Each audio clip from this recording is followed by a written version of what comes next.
నమస్కారం. మనం ఇంతకు ముందు వీడియోలో గ్రామ వార్డు సచివాలయ ఉద్యోగుల బదిలీలకు సంబంధించి హెచ్ఆర్ఎంఎస్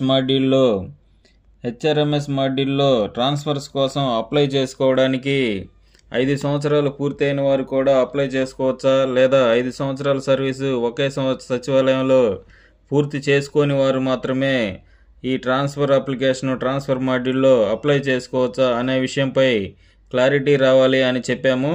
ఈ విషయంపై ప్రస్తుతం ట్రాన్స్ఫర్ మాడ్యూల్ కూడా అప్లై చేశారు. దీని ప్రకారం ఓన్లీ 5 సంవత్సరాల సర్వీసు ఒకే సచివాలయంలో పూర్తి చేసుకున్న ఉద్యోగులు వారి యొక్క హెచ్ఆర్ఎంఎస్ లాగిన్లో 5 సంవత్సరాల సర్వీసు పూర్తి చేసుకున్నారా లేదా అనే ప్రశ్న ఉంటుంది. ఆ ప్రశ్నకు ఎస్ అనే ఆప్షన్ సెలెక్ట్ చేసుకుంటే తర్వాత సబ్మిట్ చేయడమే.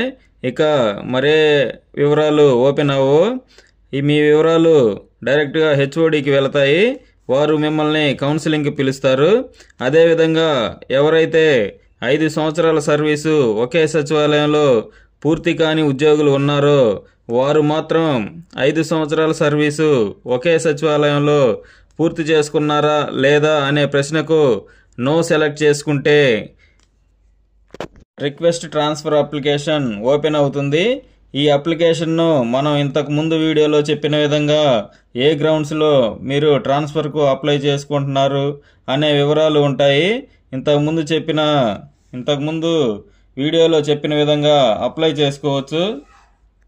కాబట్టి ఒకే సచివాలయంలో 5 సంవత్సరాల సర్వీసు పూర్తి చేసుకున్న వారు మాత్రం సచివాలయంలో 5 సంవత్సరాల సర్వీసు పూర్తి అయినది అనే ఇన్ఫర్మేషన్ ఎస్ అనే బటన్ క్లిక్ చేసి ఇస్తాము.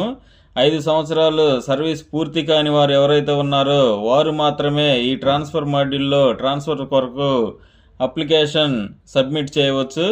ఇదండి ఈ వీడియో. ఈ వీడియోను లైక్ మరియు షేర్ చేయగలరు మరియు మా ఛానల్ను సబ్స్క్రైబ్ చేయగలరు. Thanks for watching. Thanks to everyone.